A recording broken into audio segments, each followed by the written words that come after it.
Meet Ms. Sohini Roy Biswas.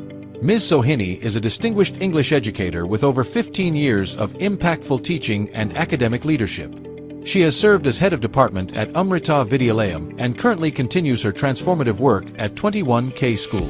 A first-class postgraduate in English literature from the University of Calcutta, she brings both academic rigor and pedagogical finesse to her role. Her commitment to holistic education is reflected in her credentials as a certified social-emotional learning educator through UNESCO MGIEP and her diploma in Habits of Mind Pedagogy from the Institute for Habits of Mind, California. Recognized nationally for her sustained excellence, she has been honored by the Ministry of HRD for 5 consecutive years, and her scholarly contributions include research publications with UGC and the American Center. Guided by a forward-looking mission, Ms. Biswas is dedicated to nurturing reflective, future-ready learners through innovative and emotionally intelligent pedagogy. Hearty welcome, Ms. Sohini. Please proceed. The stage is yours.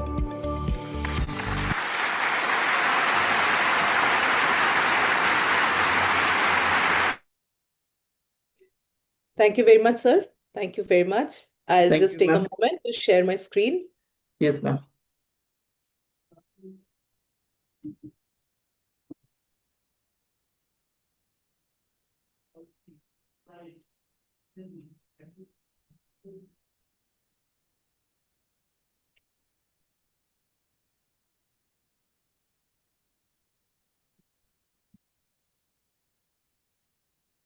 Most respected Program Director, Dr. Abdul Salam, sir, today's resource person, Sohini Roy, ma'am, and all other educators, participants in the Extra Mile platform. So today we have a common and a very important topic, understanding classroom interaction that through for inclusive learning. So classroom interaction actually refers to the communication and relationship, ethic relationship that occurs between the teachers and the students, and among students themselves during the teaching learning process. So how it should be, how the communication should be in a proper way, so that the teaching learning process also will be in a interesting way, and it will be a what we can say in an accuracy. So let us hear to today's evening from our resource person Sohini Roy ma'am more about this topic. Sir, please, thank you so much. Can you confirm you can see my screen? Yeah, sure, ma'am. All right. Okay. Thank you so very much, Biju sir, for that wonderful platform. Thank you, Mr. Salam, Dr. Salam, for facilitating this session, and a hearty welcome to everyone who's present on this platform.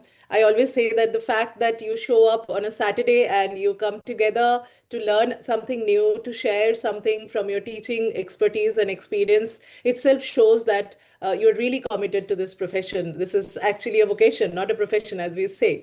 So once again, Mr. Biju, thank you for that wonderful introduction that you gave to me and to all my colleagues, I would say, the teaching fraternity that is present here. Once again, welcome to this webinar. I would like to begin, as I always do, and say that I would like to begin with a disclaimer, okay? I'm here to share and learn. So let us not make it a platform where only I speak and you listen. So please feel free to initiate dialogues and drop in ideas or ask questions, right? Let this worthy platform created by Mr. Biju and Dr. Salam facilitate free flow of knowledge and best practices. So let's start this session with a dose of laughter. I'm sure it's been a grueling week for all of us. The examinations are around the corner and we all are keeping busy. So I thought that we'll start this session with a dose of laughter, okay? So maybe after that, we can take up a discussion and talk about what we watch next. All right? Okay. And what this organization really needs is a one-on-one approach.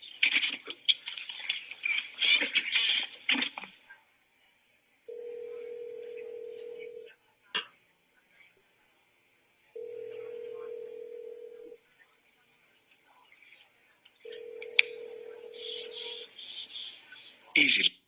Actually, what this organization really needs is repositioning.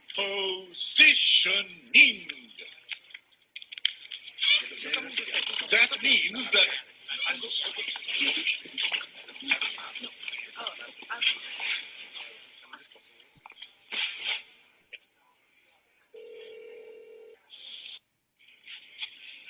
What this organization desperately needs is change.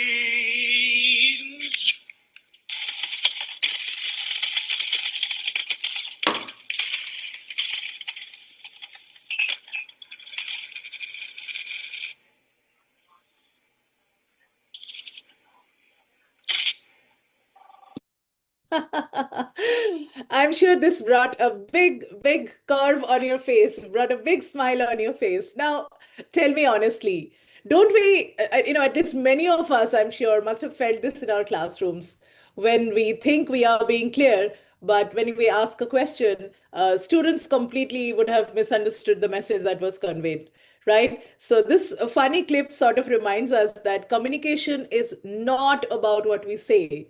It is about what others understand. That is a basic difference between how we approach the topic of interaction. So let's use this laughter as a reminder.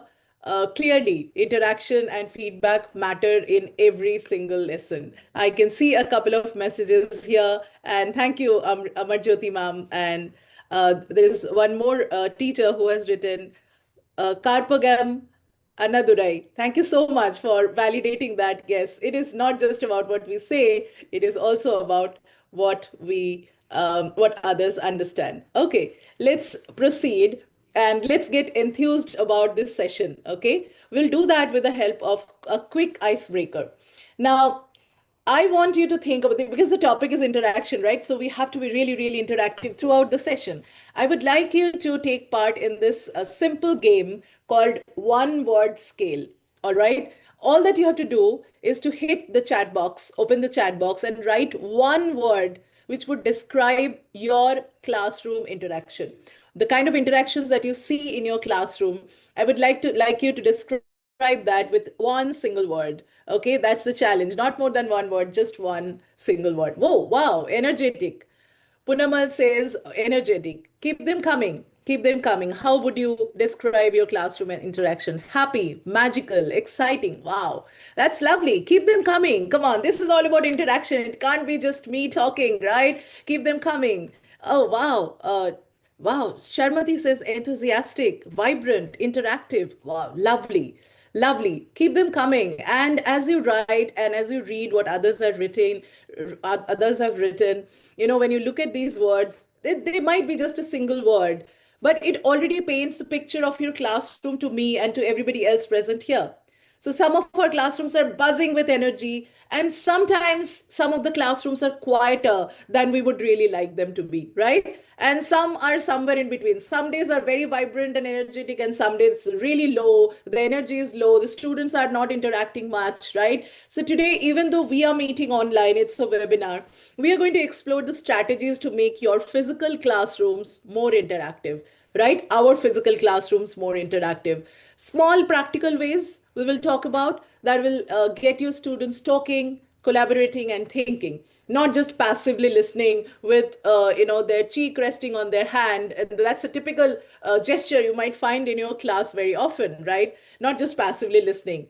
And don't worry, whenever we talk about interaction, whenever we talk about making the class interactive, the first thing that comes to our mind is the discipline part. Will we be able to keep our classes disciplined throughout the session? Because if there is a lot of interaction, probably that will lead to a lot of chaos. No, we will not make our classes into a circus. We will know how to take control of the class, how to keep the interaction, in a way that it is benefiting everyone and not adding to the noise level of the school, right? That is not what we are trying to do here. So thank you so very much for the lovely participation. I can see a few more replies here.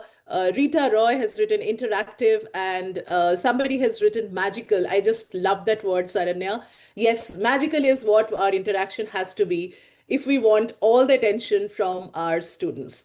So let's get familiar with the agenda of today, the session. We'll talk about, of course, the center of all our discussions will remain interaction. We will talk a lot about the unspoken, right? The unspoken part of the interaction.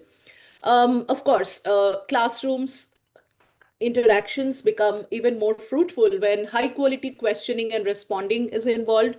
I would like to talk in detail about a particular practice that is making ripples in the world of education, not just in India, but globally. That is called dialogic teaching, okay, that can enhance the interaction level in our classes.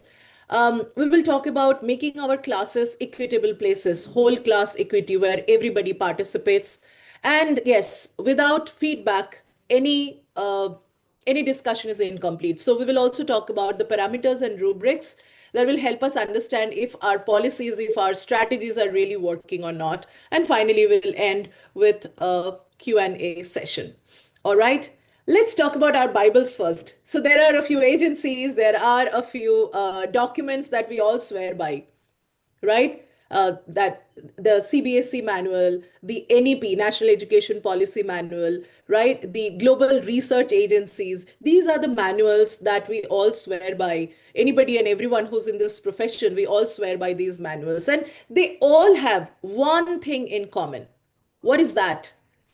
That is the fact that interaction matters. Yes, absolutely. Thank you so much for that answer in the chat.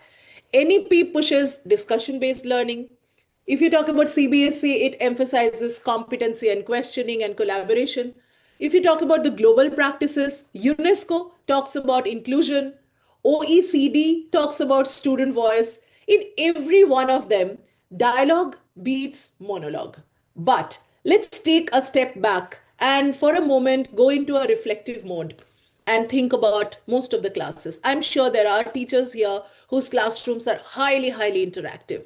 Even though we would like our classrooms to be highly interactive, many a times student talking time, the STT is way less than, when you compare it to the teacher talking time, right? And that is the area that we will address today and see how we can bring about a change in that area. Okay, now, as I said, we will not just talk about the spoken part, the interaction, the verbal interaction part. We'll also be talking a lot about the unspoken part.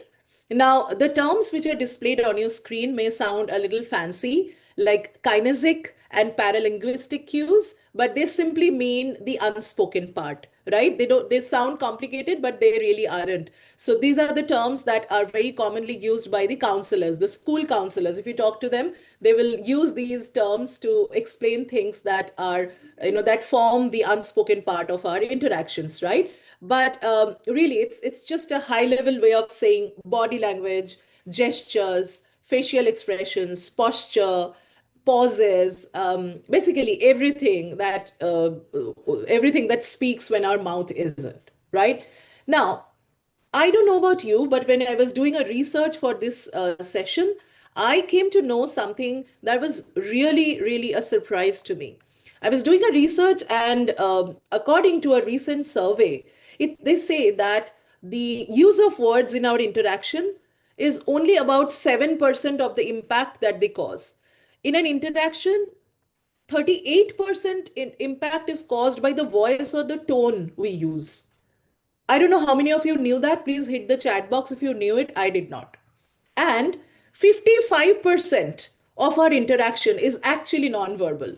The way we look, the way we shake hands, the way we smile, the way we walk into the class, the way we position ourselves, the way we stand, the way we use the board, all of it, the non-verbal, this is strictly, I'm talking about a classroom, okay, not the other kinds of communication. There, I'm sure the ratio would be different, but in a school, in a classroom situation, the non-verbal part is hugely, hugely important, right? Now, let's pause for a second and think, what do you mean by non-verbal communication? We all know what non-verbal communication is, but when you think about students, the students often give us a very complex series of cues. They can be sometimes a little difficult to follow. For example, just see the two visuals that are displayed on your screen now. There are two minions, right? Ladies and gentlemen, I would like you to take a moment and observe the two minions and tell me in the chat, how are their reactions different? They both are showing signs of approval. The one on the left is showing a thumbs up, which is a sign of approval. And the other one is, of course, jumping with excitement. That is also a sign of approval. But is there any difference in their body language? How is it different? How are the two minions and their reactions different? Give it a thought. There is no hurry. Just give it a thought for maybe a minute or so and tell me how are they different. Okay, wow, I got such a lovely audience and everyone is responding in the chat. That is lovely. Um, uh, yes, expressions are different. Yes, that is what I would like you to think and tell me. How are the expressions different? The one on the left is showing approval with a thumbs up, and the other one is jumping with joy. So how are their approvals different? Do you think they are showcasing, they're demonstrating the same level of enthusiasm or energy? Okay, yes. One is showing laughter and smile. And how about the other one?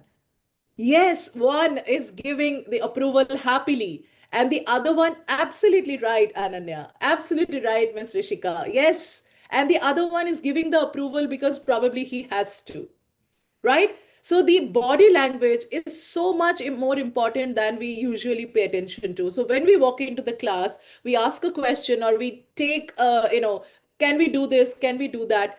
We need to look into the eyes of our children and make out if they're saying a yes, and if they're saying a yes in an enthusiastic manner or it is just a yes, right? If you see that the majority of the yeses are coming from a very very reluctant area where they have a lot of hesitation, they have a lot of reluctance, then probably that is something that not they are not really comfortable with. It's like the minion on the left, they're saying the approval, they're showing the approval sign because they have to, right? So when we are in the class, let us keep this in mind, that what the children are doing always may not be the most important thing about the entire interaction. Maybe the most important part of the interaction is what they are not saying, what is understated, right?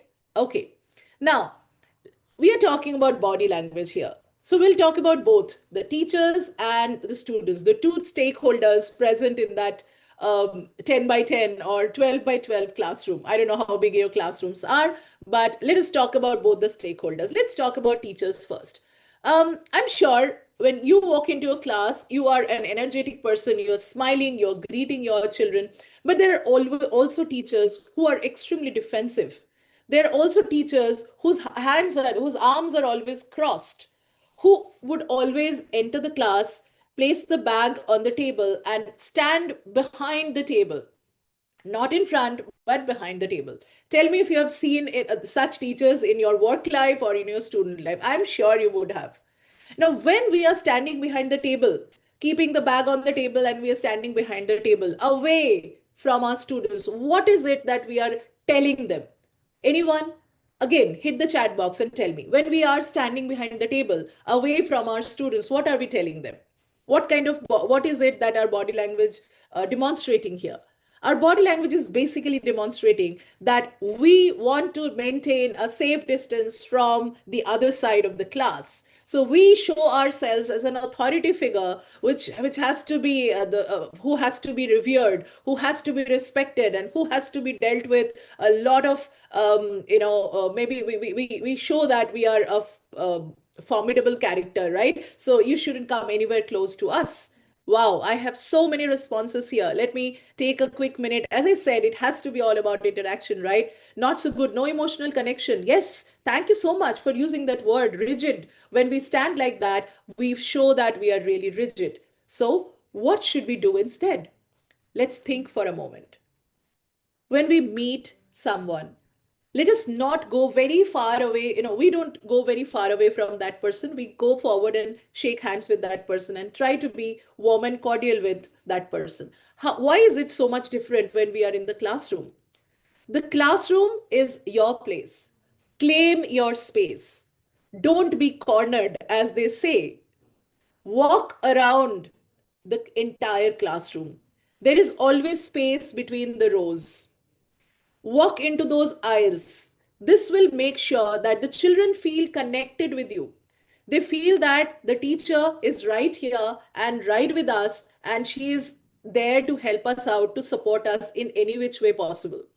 So From now on, let us not, I'm sure most of us don't do it, but even by mistake, if we are doing it, let us not stand with our arms crossed. Let us not stand with a very stern and solemn face that shows that, okay, we are here because we had no other choice. Let us keep our arms open. That is a welcoming gesture, right? Let us smile. That is the best ornament that you can wear to your class every day. Trust me, your students don't care what brand of, what brand you're using in terms of perfume, bag, or clothes. But they do mind if they see that your face is sad and you're not smiling. They can instantly, perceive that vibe, and that sort of sinks in. And then everything sort of falls apart. So our body language, the way we position ourselves in the class, all of it has to be thought about.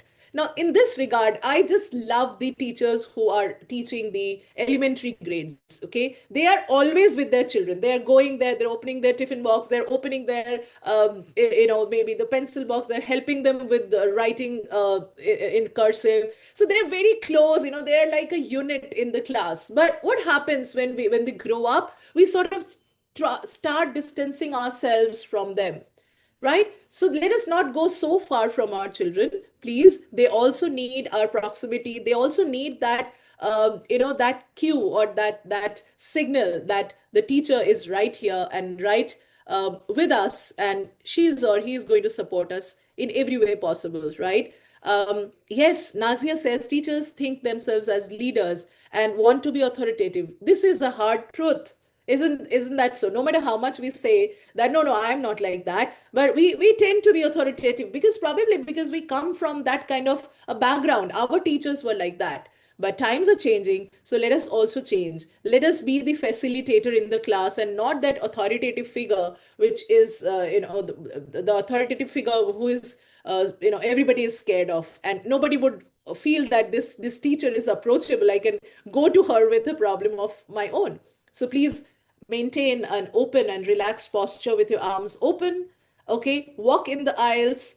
Don't just stand in one corner or behind the table and distance yourself from the entire class and your facial expressions. Let there be smile, let there be nods, and let there be emotions, right? Otherwise, this is the era of AI, and it's not very far that the AI bots will take our places. It is that human connect that really makes us indispensable as teachers, right? Now, let's talk about our students now. I just spoke about us and our body language. Now, let's talk about our students, okay? I will show a few visual cues, okay? Just watch them and then answer the questions in the chat, please. Okay, so here is a student with his hand, with his chin resting on his hand. A similar thing. Okay, this boy is yawning. Oh my God. And this boy is resting his head on a pile of books. Now, I would like you again to tell me, what do you think they are trying to tell you? This is the non-verbal interaction. What is it that they are trying to tell you? Okay, so somebody's written, it's a boring class. Very good, very well said. Anything else? Boring class, feeling bored. Very true. Anything else? Anything else? Tired? Yes. Not interested? Yes. Anything else? Anything else? Keep thinking. When does this happen? Apart from not being interested, and when they're bored or not interested or tired, apart from that, when does it happen? You are absolutely right. When they are not connecting with the topic, not getting anything, or there is, as the psychologists or the counselors would put it, there is a cognitive overload. So let us be conscious about picking up these cues from their gestures. Okay, resting hand, resting their cheek or chin on their hand, or lying on the books, or giving a very blank stare, right? Or making a poker face, right? All these are signs that are saying that there is a cognitive overload, or you need to change something in the style of teaching that you have adopted to for that class. So what do we do when such signals are seen in most of the students in the class? It typically happens in a content heavy class where you are teaching theory, when you're teaching a lot of numbers or you're teaching a lot of information. It typically happens there. Or when there are two consecutive periods of the same subject back to back, it typically happens there. So what is your policy? What do you do? What is your strategy? Okay, wow. Yes, Taha says, I stopped teaching. And then what do you do instead? What do you do instead? When you see such signs, what do you do instead? Physical movement. Yes, absolutely. So let us all, games, absolutely. In today's world, we are talking about gamification of education.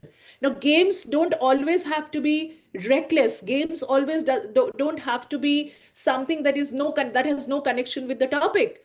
Our energizers and our icebreaker games and our educational games can be so much more beneficial than just reading out from a book, right? So from now on, let us be conscious and let us see when such signs are being dropped by our students. And when that happens, let's bring out our energizers, right? That can be a game, that can be simply shuffling students' places, that can simply be some stretching exercises, that can simply be asking everyone to drink a sip of water from their bottle, or simply passing their bottle to the child who's sitting behind, and then they keep passing it to the till the last person sitting in the last row. And then it is just it's just probably a 2 minutes game or an activity, but you will see that the heavy air of monotony and boredom that had settled in your class has actually gone out, and they are in the mood of studying again, right? So I know we have restrictions, we have a syllabus to cover, we have questions to solve, we have to prepare them for a certain exam. But when there is cognitive overload, or when there is it is like a wall, nothing will go through it. So we have to first melt that ice wall, we have to melt that wall away, and then only this transaction can keep happening, right? So let us be more attentive, and let us be more attentive to such requirements if they show up in the class. Now, this is something that we keep talking about: STT and TTT, teacher talking time and student talking time. We all know that teacher talking time has to be less, student talking time has to be more. But it doesn't go beyond that. I have seen it in my, when I was doing B.Ed, or when I have attended multiple sessions. Nobody really tells you beyond this. I mean, okay, student talking time has to be more, but what do? We just ask them to speak anything that they like. Will that give our class any structure? Will that really take us towards the learning outcome? It doesn't happen, right? So when we talk about student talking time, there is a phenomenal strategy that has been introduced in the world of education. It has been in place for quite some time, but recently it's making ripples because not just in India, in many schools abroad, people have found that this has been extremely beneficial for the overall output, right? The learning output or the learning outcome that we talk about has exponentially increased when this strategy has been adopted, right? Group discussion, TPS. Yes, absolutely. Absolutely, Amarjyoti ma'am. Those are lovely ideas. But here in particular, we are talking about a new term. I don't know how many of you already know it, but the term is called dialogic teaching. Now, this is not a very new concept. Okay, this comes very close to inquiry-based learning. This comes very close to collaborative learning, but there is a difference. Okay, so let us try and understand how dialogic teaching can really transform our classrooms. Okay, this was popularized by Robin Alexander. He is a research scientist come teacher in the UK, and it is an approach where learning happens through structured dialogue. Now, so it is no longer student time has to be more. So we know it has to be structured dialogue, questioning, discussion, rather than just one-way lectures. So first thing, from that authoritative figure, you have stepped down and you have become a facilitator. What are you doing? You are still teaching, but you are facilitating knowledge, right? How does it happen? It is widely used in classrooms around the world. In our classrooms, giving dialogic teaching, more importance means, it shifts from passive listening to active engagement, preparing students not just to memorize, but to analyze, question, and contribute meaningfully. How does that happen? I will show you a live demonstration very shortly, but let's first understand the four factors or the four components of dialogic teaching, right? Dialogic teaching has no connection with lecture method. Lecture method is obsolete in a class which is dialogic. So what are the four components that play the major role in a dialogic classroom? First, language. Second, thinking. Third, understanding. And that finally leads to learning. And dialogic teaching is by nature collective, reciprocal, supportive, and cumulative. Now, I know this is like a jargon, like there's a lot of information here. Let us understand that in a very simple way. So typically what happens, we walk into a class, we have an agenda, we know that today this is my lesson plan, I'm going to teach, say I'm going to teach shapes, okay, or I'm going to teach geometry, to use a broader term. So what will I do? I'll go into the class, I will greet the class, I'll tell the students, okay, open your notebook or open your book. Okay, today we are going to study about shapes. Today we are going to learn about trapeziums or squares or rectangles and so on. So students, this is a rectangle. So we draw it on the board and then we tell them, okay, this is a right angle. This is this is a parallel line. These are the parallel lines and so on, right? This is a monologic approach, right? That is like a lecture method. It is going from me to them. So what is their role here? They are just passive listeners. But dialogic classrooms take a different approach. Let's find out what approach does a dialogic classroom take. Okay, just be with me and listen very carefully, and then we go to a live demonstration and see how it can be done in the classroom. So, as I said, it has very close connection with inquiry-based learning. Okay, so teachers ask very, very open, thinking focused questions, or they give prompts. It doesn't always have to be a question. It can also be a prompt. And students, they sit in groups. Doesn't have to be a very big group all the time. It can be smaller groups. It can be a big group depending on the requirement. And they respond to each other, not to the teacher. You are seeing how you are empowering the student agency also here. So you give a prompt and you be there, but the students are not responding to you. They are responding to each other. So what are you doing there? You are simply probing, paraphrasing, and connecting ideas. And wherever required, you are giving them the appropriate terms. Okay, let's see, let's walk into a classroom where something very similar is happening. Okay. To start talking to each other about what they have in common, how we could sort them. Go ahead. Sort them This is the by how many mathematics parallel classroom, edges they grade have. 3 and 4. You can also sort them by how many right angles they have, or acute angles. The teacher has else? given a set of Sort them by cards and asked them to What do you mean sort. size? Like if one is really small and one is really big, then you can put the small ones and the big ones in different piles. Can you get your hands in here and start doing that? And why don't you talk about what you see so that other people can add? Versions of them. Yeah, there are. Like this one, they're like the same shape, but this one's bigger and that one's like fatter, but smaller-ish. So can we make some groups? Shay, what do you have over here? Trapezoids. Oh, how do you know that they're trapezoids?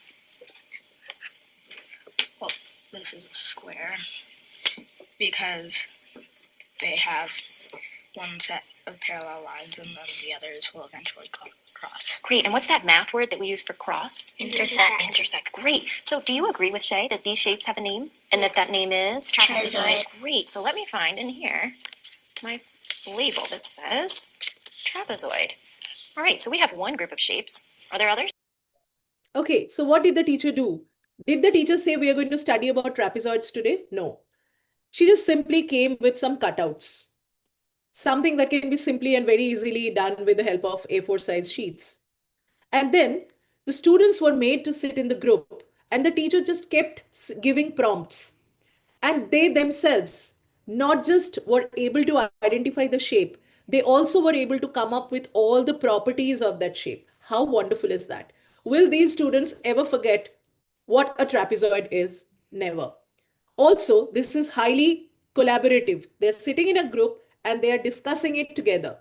So when one person says something, one student says something, the other one either agrees to it or disagrees to it or adds a point to it.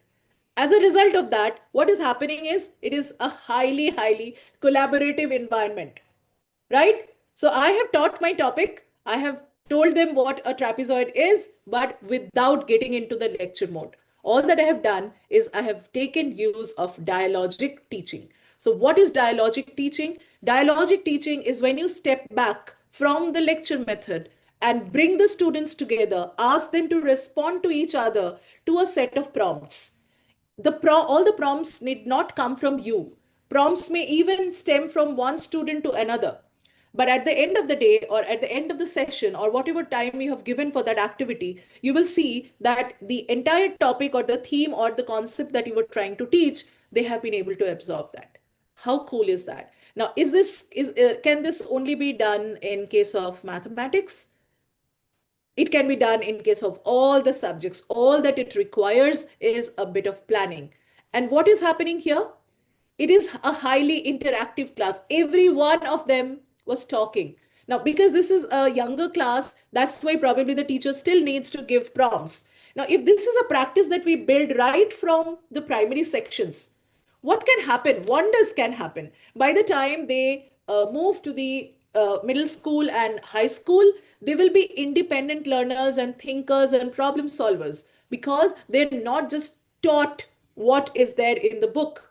They are actually arriving at decisions. They're actually solving problems. Here it was something very simple, such as sorting. It can be something more complex. It can be something more simpler, depending on the topic you're teaching, depending on the subject that you have taken up. But dialogic teaching ensures that students are in the center. It is a highly interactive environment. Collaboration happens. And another thing that is beautiful, beautiful about dialogic teaching, and that is it shows, it helps students to respect each other's opinion. You may agree, you may disagree to what your peers are saying, but you got to listen, you got to respect their opinion and then add your opinion too, right? So everybody has a say here. Now, this might look a very similar to an activity-based learning, right? But this is not just an activity which is very, very structured, okay, where you give them a set of instructions and you do this activity. It is not that. It is rather a very intelligently put forward prompt or question, which eventually leads to the outcome. That is the beauty of dialogic teaching. And ladies and gentlemen, let me tell you that this is a technique that is hugely successful, not just in the Indian classrooms, but also in many, many countries across the world. And what is it that people really appreciate about it is that it gives that kind of independence to the learners, where they are able to arrive at decisions, they're able to arrive at answers on their own, without depending on the teacher, without depending entirely on the textbook or the explanation given in the textbooks. They are able to brainstorm and they are able to arrive at the solution. So let us proceed, and let's see how dialogic teaching can be taken up in a science classroom. Okay, so let's talk about this question. Okay, I'm sure that there might be science teachers here, and this is one of the most commonly asked questions. When a moving bus stops, the passengers move forward. Why does that happen? Now, when you ask this question, instantly there will be a few hands that will go up, and they know the answer because they have already probably been taught by their parents or tutors, or they're the smart ones, they have already learned it. Others will take a back seat, they will just listen, and that is how it happens. But if you take it into the dialogic mode, right, rather than teaching what is inertia, this is it, this is the definition of inertia. If you initiate this question, when a bus stops, everybody kind of moves forward. Why does that happen? So, and if you make it a dialogic environment, what will happen? The first student will say that why do everybody lean forward? The first student will say, because the bus stopped. Then the teacher can say, but why do they lean forward? Then somebody will say, okay, because of inertia. The teacher will say, what is inertia then? And then see how gradually one question or one prompt is building into another answer. And finally, what we reach at the end is a complete explanation. And who have worked on that explanation? Not one student, not the teacher. It's a group of students who have arrived at the explanation. This gives a huge boost to their confidence level when this happens. This is a dialogic classroom. Let's move to a history lesson, okay, and see how we can bring dialogic teaching into a history classroom. Okay, now how can we do it? Usually history classrooms are very content heavy, right? They have a lot of things to say, a lot of information to retain. What can we do about it? Let's say we are teaching non-cooperation movement during the freedom struggle, right? Give them a piece of text. That is their evidence, okay? And break the class into, or divide the class into two parts or two groups. And when you read it, you ask them a simple question rather than asking them to answer questions like, what is non-cooperation movement? When did that take place? These are very, very direct questions, and they don't even pertain to the Bloom's taxonomy. We are not supposed to teach our children to simply remember facts. So what can we do instead? We can, instead of telling them what is non-cooperation movement or when did that happen straight away, we can start with a simple question. Was the non-cooperation movement successful? Then give them the text. Okay, let us say the text says the non-cooperation movement was successful in uniting Indians across regions and promoting nationalism. But at the same time, it did not receive Swaraj and was withdrawn after the Chauri Chaura incident. And it limited its immediate political success despite the long-term impact. Now, you ask the students, okay, the first circle, one reads out this information.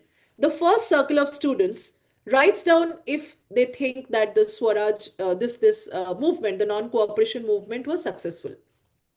And the next group writes down why it was not successful. So when you look at the text gives you both information.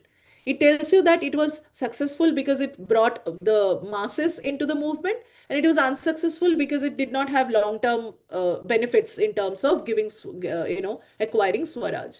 So what is happening is one group of students is working on in favor of the motion. The other group is trying to find out the demerits of it, right?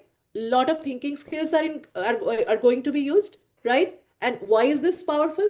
Because the students will see what a good discussion looks like, where some will be speaking in favor of it, some will be speaking against it, and the talk becomes more structured.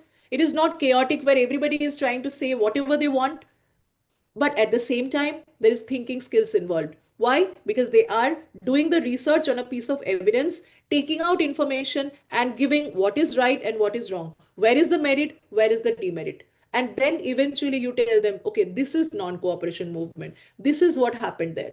But by the time you have already given them the opportunity to explore the topic on their own, and that too in a very, very collaborative manner.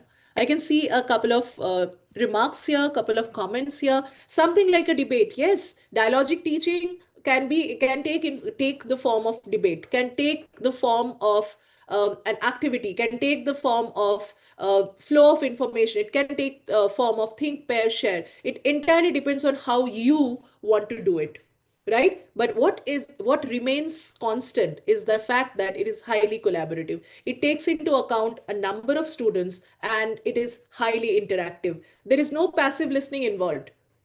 Everyone has a say. Everyone is contributing to the classroom discussion. That is the beauty of this process called dialogic teaching, right? So enough about it, because I'm sure this is something that we would all like to explore in our own classes. Now let's do a quick activity. Okay, let's do a quick equity check. I'm sure you all would have that one student in your class whose hand goes up the moment you ask a question, right? Ma'am, I know the answer. Sir, I know the answer. I want you to go to the chat box and tell me the name of that student who is the most interactive in your class. Who is that? Give me the name. In my class, that is Nidhi. There is a girl called Nidhi.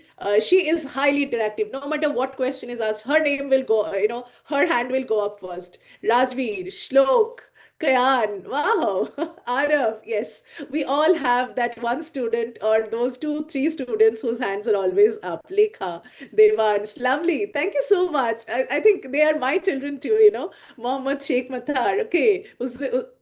Uzaima, wow, that's lovely. That's lovely. So we all have such students in our classes, right? And we just love them because of their attention and their energy. But that also brings us to the question, what are we doing to ensure that a similar energy is seen in others?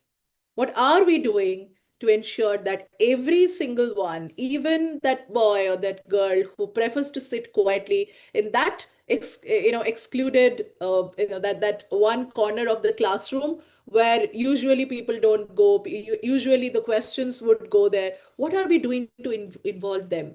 How can we make sure that there is equity in our classrooms? And how can we make sure that everyone takes part in the classroom interaction? Ladies and gentlemen, let's ask ourselves these questions.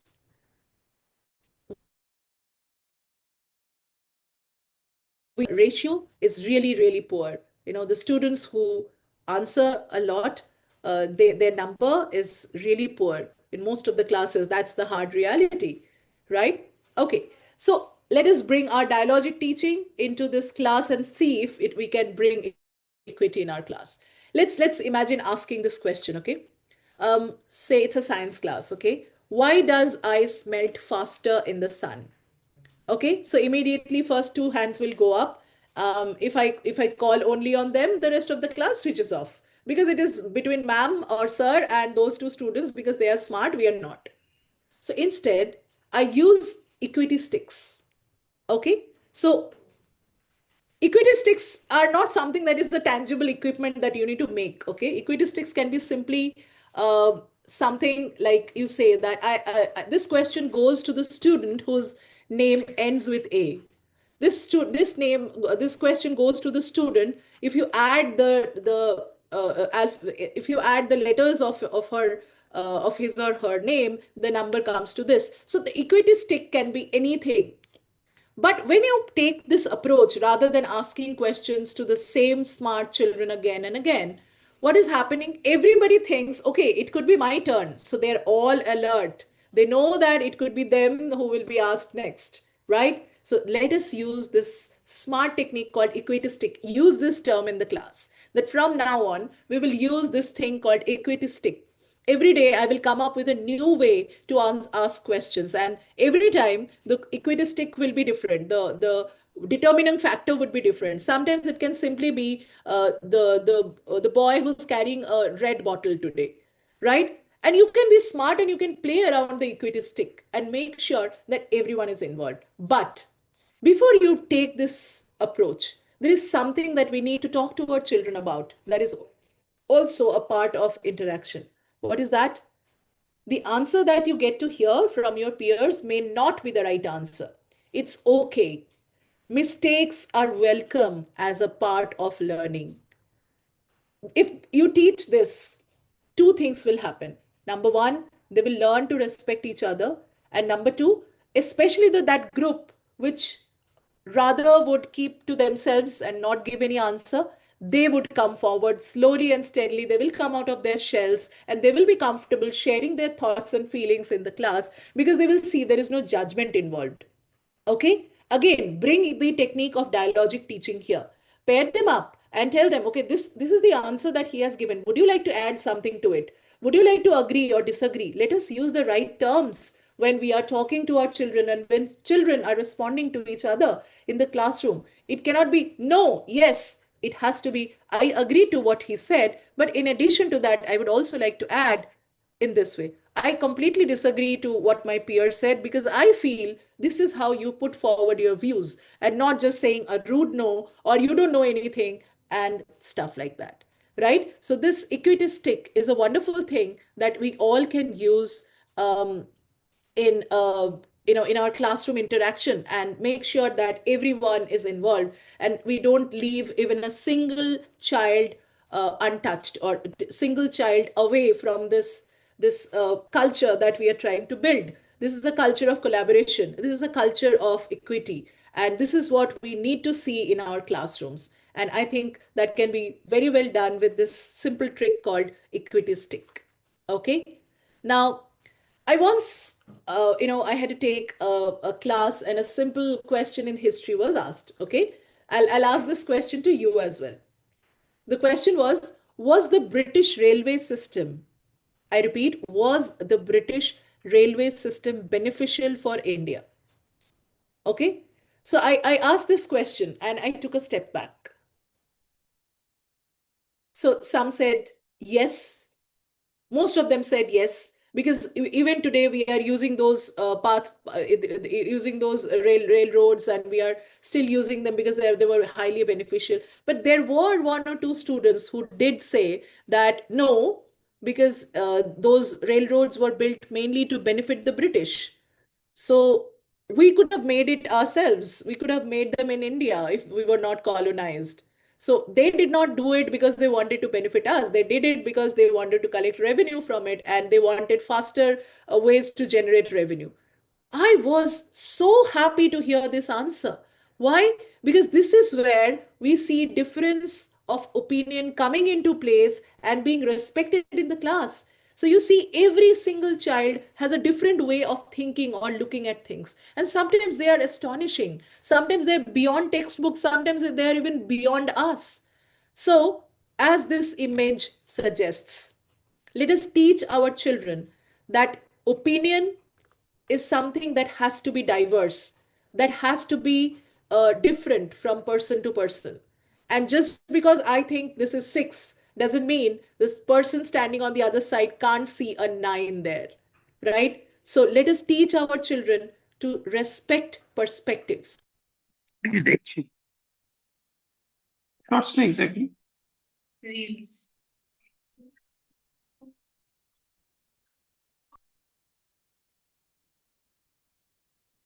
Excuse me, ma'am. Ma'am, not able to hear you, ma'am.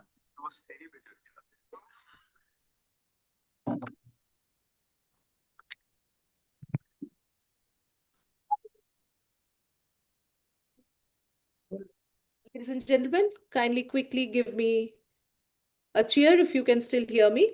Yeah. Sure, ma'am. All right, you can, right? Okay, so I was saying that let us teach our children to respect perspectives. And this is another reason why interaction is sometimes discouraged in the class, because we don't encourage children to put forward their perspectives well, because we feel that whatever the textbook says is the be all and end all of it. So just like this question, whether the British railroads were for our good, and most of the children said yes, but there were two or three children who said that no, they were not for our good, that it was made for their own good. So there is always a difference of opinion, and we need to teach our children how to respect everyone's perspective. Now, the next thing very quickly we talk about is how to make questions impactful. Now, although the CBSE forbids it, although the NEP forbids it, even today, when I look at the question papers, many of the questions, not in the boards, but many of the questions that are given in the regular question papers, like the in-house question papers that we give in our schools, most of the questions are very, very direct. They are not based on Bloom's taxonomy levels. They don't ask the students to analyze, to use their thinking skills. There is no scope of explanation or demonstration of any kind, analysis of any kind. Most of the questions, about 75-80% of the questions in most of the question papers, let's be honest about it, are very, very direct. Who said this? When did that happen? What is this? These are directly involved with rote learning. When I say, what is this? I'm simply asking the child to recall an answer. So let us also pay attention to making questions impactful. When questions are impactful, not only answers are better, we also encourage children to think, to solve the problem, rather than just recalling the information. Let us consider something. We are living in the era of AI, where information is just a click away. When we were growing up, we were, we were required to remember a lot of information because information was not so readily available. But in today's time, information is readily available. It's just a click away. What is not available is problem solving skills and thinking skills and metacognition. So if our questions, whether it is a question that is verbally, orally asked in the classroom or a question that is given in the question paper, if the questions are not of that level, if they are not impactful, then the answers will always remain something that will come from recall and not from analysis and not from thinking skills and so on. So when we are making questions, whether, as I said, it is direct or it is something that is given in the classroom or in the question paper, let us all make sure that they induce some kind of thinking in the students. For example, we'll take a quick example. um, let's another physics class maybe, where we have the teacher teaching talking about buoyancy, right, a physics concept. Instead of just starting with the definition of buoyancy or asking what is buoyancy, can we start with a simple dialogic class teaching style where we tell them, we bring a glass of water with a few ice cubes floating in them and ask them, why do you think the ice cubes float in water? Now, when this question is asked, so the first student who is going to get up will say, because it is lighter than water. Another will say that it is isn't ice made of water? But this back and forth questioning will lead the entire class to reason about density and buoyancy together. And that is the power of high quality questioning. I could have started by asking what is density and what is buoyancy. I did not do that. I led them to discover the two factors responsible for floating an ice cube in water. Now, what is happening? Couple of things happening here. Number one, again, there is collaboration, dialogic teaching happening. Number two, this is a real life application where children are actually seeing how buoyancy and density are relatable, something that they see and experience on a daily basis. And on top of that, they are doing this. They're deriving, they are interpreting and they're deriving and coming to the answer rather than just starting with the definition of buoyancy or they're starting with the definition of density. Instead of that, they're arriving at this answer. So let us all make sure that our questions are always high impact questions. They are metacognitive, that induces thinking about thinking. They are real life connected, real world connected, that students can understand what they are reading. And also, instead of just what, let us start asking questions like why, and even better, what if. So you are giving them other conditions, you are giving them other situations in which this principle may or may not apply, right? So let us make our questions in that way. Let's move forward and see what comes next. Now, another thing that I would have to talk about when we are talking about interaction.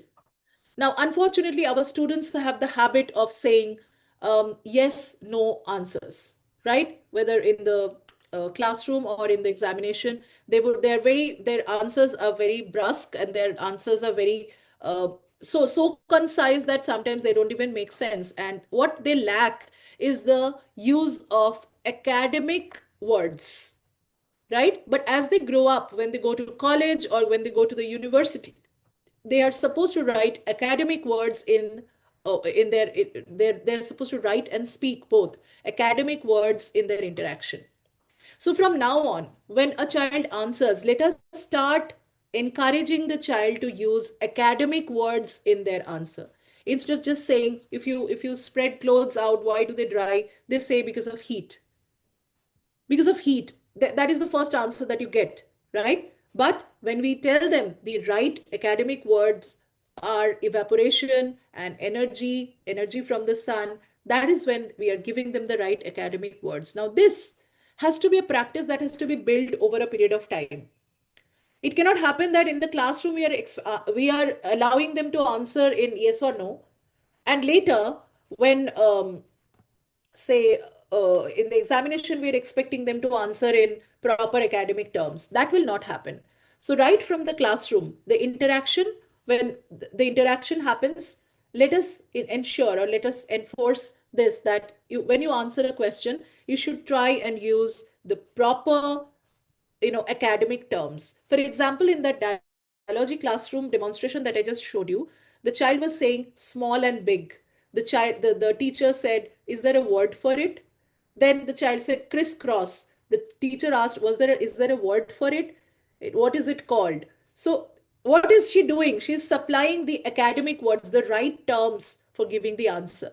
So this is yet another practice that we need to bring into our classroom interaction, wherein the children are not only able to explain things, they're also able to explain things with the help of academic words. As we are moving towards the end of the session, and there is something that we have to take into account. Our classrooms are multilingual spaces. Their children come from all different backgrounds. In some households, English is a language that is used on a regular basis. The interaction happens very easily. But there are many, many children where, in whose households you will see that English is not the language that is spoken. There are other languages that they are more comfortable in. So what are we doing for them? See, the NEP has made clear provision for the use of mother tongue when it comes to explanation. There is no rigidity that stops us from explaining or simplifying a concept or a complex topic in their mother tongue. So what can we do? When we walk into a typical Indian classroom, say I'm teaching a science lesson on water conservation. Some students will be fluent in English, right? And some are more comfortable in Hindi or in other vernacular languages. So what will I do is I'll start by allowing students to discuss in pairs in any language that they're comfortable with. A student explains the idea in Hindi, the other one clarifies in English. This is a multilingual approach. So even if it is a English medium school where the transaction will happen in English, if you begin the class where you give a little bit of room, leave a little bit of room for the vernacular interaction, students become, they feel at ease. And then slowly they adopt. Let us face it, we all have learned in this way. We did not know when we joined school or when we started learning complex topics, we always did not know what that particular thing actually meant. We eventually had to simplify it, break it down to our, something that we could grasp easily. So in the classroom, it is okay to make pairs, to start in a multilingual approach and slowly take them to the, if the medium is English, slowly taking them there, right? Rather than having a very rigid approach where I will not use any other language than English, this might intimidate your children, right? I see a couple of messages here. Let me read them out very quickly. Yes, thank you so much for the validation. Yes, we need to have a multilingual approach if we want our classrooms to be more interactive than usual, because these children also have to be taken into account. Now, the last leg of it, of course, we will talk about what are the parameters that will tell us, okay, my classroom is actually an interactive classroom, and I have been successful in making my classroom a classroom where everyone is interested to share, to ideate, and so on. So there are certain parameters that you can look out for. Number one, which I was saying just now, they are ready to respect each other's perspectives. The second thing is when they're answering, you will see that they're using more and more academic terms, the correct terminology while giving the answer, right? The next thing is, rather than only the teacher asking the questions, it's the peer asking a question to the peer. It is a peer collaborating with a peer and developing an explanation. Multiple viewpoints are shared, okay? And of course, increased engagement in the class, increased cadence and engagement in the class. When you see that, you know that all your strategies that you have been trying to put together to make your classes interactive have been successful. But above and everything, it is your judgment. You are the, I hate to use the word, but you are actually your children's God, right? They look up to you. They look up to you for everything that you do. So when you walk into the class, let's start working on our non-verbal communication first. Let's walk into the class with a smile. Let's keep ourselves approachable. Okay, let's keep our arms open. Let's not distance ourselves from our students.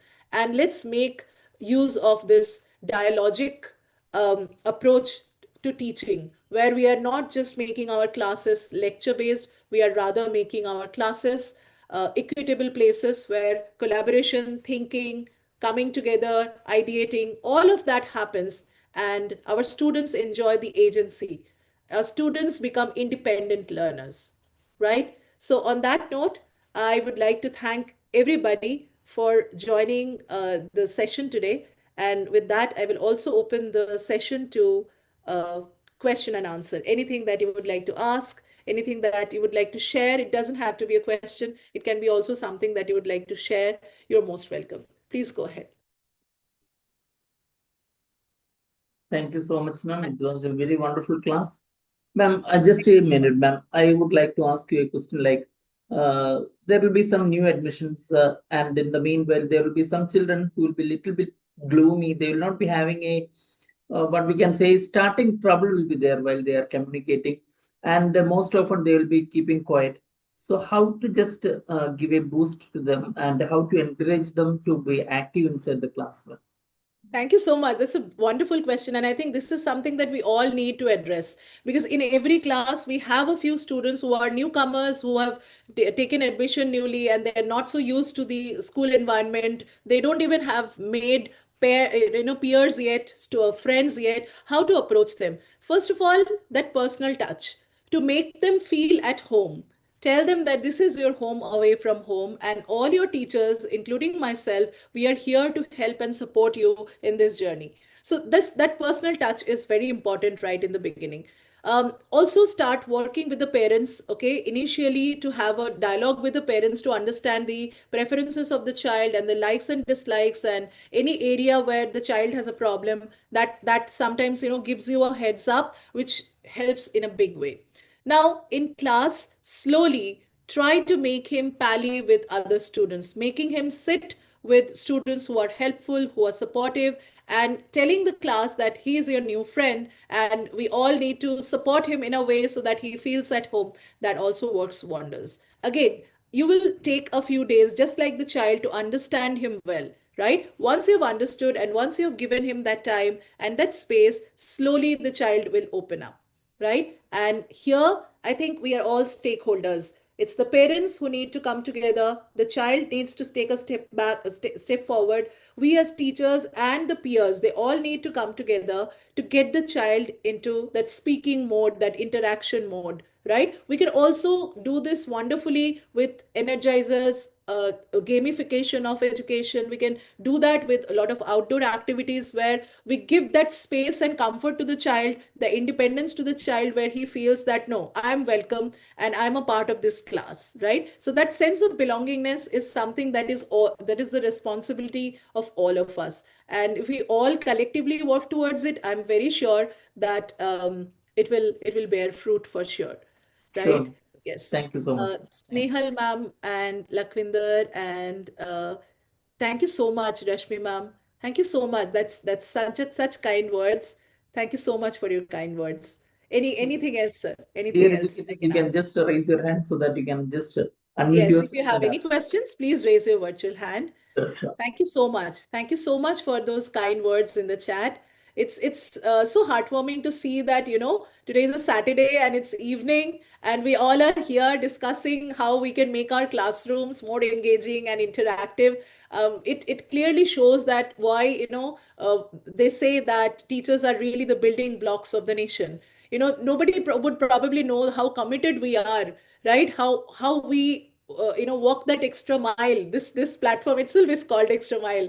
So how we walk that extra mile to ensure that we deliver the best to our children. So my salute to all the fraternity members, all the teachers who are present here, for your commitment, for your patience, for your love for your profession, and the way you are supporting your children. So let's keep rocking our classrooms and let's give our children the best. They deserve it.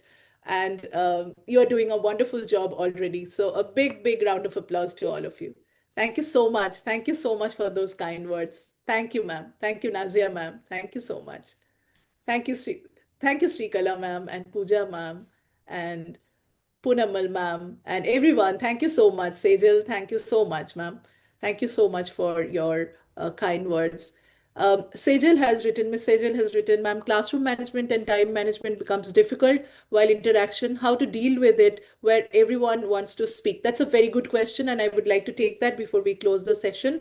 So yes, as I said, I understand that there can be time constraint. So a flipped classroom model is something that really works wonders. So instead of starting a topic from scratch in the classroom itself, which lays a huge burden on the teachers, because there you will also have to take the questions, you will also have to deliver the concept, you will also have to give them space to talk.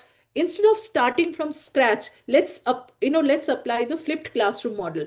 The flipped classroom model will ensure that the children have done the basic reading of the chapter at home, and they're coming with some sort of idea from home, and you can take it forward from there. So when they come with the existing knowledge, it becomes a little easier on you, because it saves time. You don't have to start from the very, very foundation. They have a little bit of foundation, they have the existing knowledge, and you can build upon that, right? And then in the flipped model, you can also assign them topics, assign them modules and topics that they can come and present in front of the class, and initiate this dialogical system, this dialogical environment in the class, which will help everybody to participate. And at the same time, you will also get a lot of time to complete your syllabus, and everybody gets a chance to speak in the class, right? Yes, I hope that answers your question. Thank you so much, Miss Rita. Thank you so much. That's a beautiful thing to say. Amarjyoti ma'am, thank you so much. Thank you so much. Is that all? All right. Thank you so much, Mr. Biju. Dr. Salam is probably not Thank you, here ma'am. with us today. He has Yeah. another engagement, but I'm always thankful to the platform of Extra Mile.